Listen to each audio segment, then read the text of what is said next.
Hello, and welcome to the Love Your Work Life podcast. I'm your host, Elissa Shuck.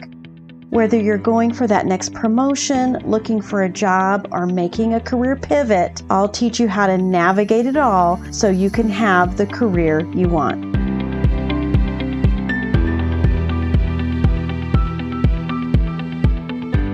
Welcome to the Love Your Work Life podcast, episode 22. So how do you handle imposter syndrome? If you have it, if you've ever had it, or it just is one of those things that crops up every once in a while, I have some comforting news for you. You're a human. Welcome to the human race. This is something we all encounter from time to time. I was doing a little bit of research on imposter syndrome, and I was really shocked and not shocked, but listen, some really famous, influential people have struggled with imposter syndrome.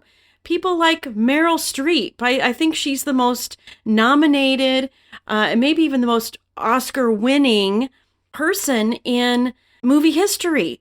And even she thinks, I don't even know what I'm doing. Why am I even attempting this? Nobody wants to watch me anyway. Listen, it is so normal. And I want to first, in talking about imposter syndrome, encourage you with that. There is absolutely nothing wrong with you because you're encountering imposter syndrome. In fact, it is your brain's way of protecting you from harm. And listen, this is important. There's lots of ways that our brain protecting us is a good thing. And it's part of what we would call, the primitive brain, or some people call it the lizard brain. Whatever it is, it's the survival instinct. But even if the intentions of those primitive brain thoughts are good, they're not thoughts that are going to serve you when you are stretching, when you are aiming for something different in your career, and even when you find yourself in a job search, because my goodness, right? That's a completely different circumstance that's full of unknown and uncertainty. At least those are the things we tell ourselves, right? So I want to give you 3 tips to elevate yourself out of imposter syndrome. You're not going to be able to eliminate it. All the confidence in the world, all the experience in the world, and even the everything that you have that you bring to the table isn't going to be enough to squish imposter syndrome. It is something that you need to process. I like thinking about it in terms of elevating yourself out of it because that's tied to the idea of processing it. Resisting imposter syndrome, in fact, resisting anything really doesn't work. It's like a little kiddo really wanting your attention. Guess what happens? The more you resist, the louder they get because they really, really want your attention. And so when you encounter imposter syndrome, think of it like that. It's just your brain calling attention to something that once you go through these 3 steps, you'll be able to elevate yourself out of it. And the first one is acknowledgement. You really do get these creepy, unhelpful thoughts, and acknowledging them is a way to diffuse them. I love the way Eckhart Tolle puts it when you encounter anxiety, imposter syndrome, anything that, feels like a negative emotion. It certainly doesn't feel like something that's serving you. One of the things that he recommends is actually welcoming that because you're a human. You can love yourself because you have that emotion, because you're dealing with imposter syndrome. You can actually make friends with it. And when you just acknowledge that fact that, hey, I've got these feelings coming up for me, it really does diffuse the situation. And it helps you, as I've said oftentimes, become a curious watcher of your brain. So instead of putting yourself down or questioning yourself or wondering where in the world this imposter syndrome comes from, simply by making friends with it, simply by welcoming it, you take away the power of it to change your trajectory. Because there's a difference between accepting something as a normal human thing that happens in our brains and indulging in it. So accepting, receiving the love and care that you have for yourself as someone who is stretching. And imposter syndrome is a natural response because your brain wants to keep you safe. All right. The next thing I want to share with you for number 2 in elevating yourself out of imposter syndrome is to be intentional about looking for evidence you're not the fraud your thoughts are telling you you are. You're not the fraud your thoughts imagine you to be. So the way you do this is recall past accomplishments, recall past successes and contributions, even if it has nothing to do with where you're going, because you might feel like an imposter because you've decided that you're going to make a pivot in your career and you're going to follow a path that's a little less conventional and you're going to try something new. You don't have to have successes to recall on that path. You don't have them yet, and that's totally fine. But here's the deal. You have created success in your life before on your other path, and that is evidence that you will do it again. You can enjoy that. Even in your job that you do day in, day out, we encounter things all the time that we've never done before. And guess what? You just figure it out. You're good at that. If you look back on your history and a new problem came along, a new relationship that you encountered at work, you have always found a way to make it work. And you will again. The fact that you've done it before is evidence that you will again.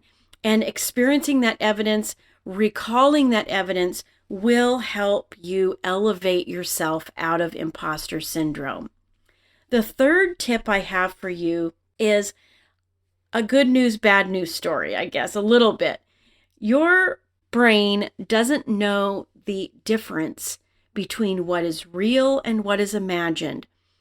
That's bad news because if you're overly focused on imagining the negative consequences or the idea that you aren't worthy, that you don't deserve it, that you're not equipped for that next role, then your brain is going to accept that as reality. That's the bad news. The good news is you can actually hack your brain and pick new thoughts and new imaginings, and your brain will see those as being real. Use this to your advantage to imagine yourself in the new role, doing the thing that you want to do. Make it vivid. Mix in some positive emotions in that. That is powerful. One of the things I use and have used on a regular basis as I've navigated my career is use a previous positive experience to help me live in the moment, in the reality, in the having of what I want. So every time I wanted to go for a promotion, guess how I did it? I did it by reliving the feelings I had when I achieved a previous promotion.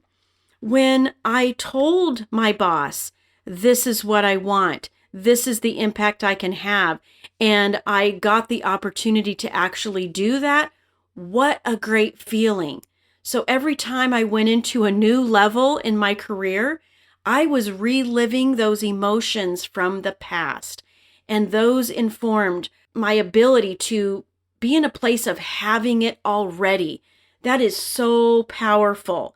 When you are in a place where you are living as if you've already achieved it, your brain is going to go to work living that out, creating harmony, and bringing the opportunities to you. for the right kinds of conversations, for the right kind of skill building, and to really showcase the things that you already know. Because if you want it, chances are there's already some strengths there that are serving you, that are creating that desire. So make sure that you take advantage of your imagination. Here's a tip. It's your thoughts that are creating the imposter feelings. Let me say that again. You might think the feelings are coming first, and that's why you keep having these thoughts that I can't do it. But it's actually the other way around. Your thoughts are creating imposter feelings. So I want you to go back. I want you to do this exercise. Go back to a time in your past when you did feel equipped, successful, and capable. What were you thinking when you felt that way? I guarantee you, you were not thinking thoughts of, I can't do this, this is out of my range, this is going to be impossible, how will I ever convince anybody? No, you are not thinking those kinds of thoughts. When you feel equipped, successful, and capable, I guarantee you, you were thinking things like, this is amazing. I've got this. This is perfect timing. It's like I was made for this. When you had those thoughts, you were creating feelings of empowerment, feelings of sufficiency, feelings of success. Those are the feelings that come from those kinds of thoughts. So I want you to transplant those thoughts and the resulting feelings to your current circumstance. Now, I know you might be thinking, well, yeah, but Elissa, I'm just lying to myself. No, you're not lying to yourself. You're just taking advantage of your capacity for higher levels of thinking. When you do that, you're putting your brain into a better space, not only to see opportunities in front of you, but to create opportunities, to see the ideas and the actions that are necessary for you to achieve your goal. It's higher levels of critical thinking. You're not lying to yourself. You're merely taking advantage of the way your brain works, the way you were designed to think and create and achieve. You actually do have this. Trust me. Go back to your successes. Apply them to your current circumstance. Live from the place of having it already. What does the future you say about those moments of imposter syndrome? Your future you who's landed the job or achieved the promotion or can look back on the roadmap of your career and say, I've got this, that imposter syndrome, no big deal. You learned how to elevate yourself out of it. All right, tackle this one.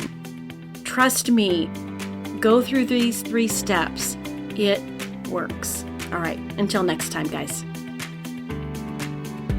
Hey, if you enjoy listening to this podcast, you have to come check out my Love Your Work Life programs on Teachable.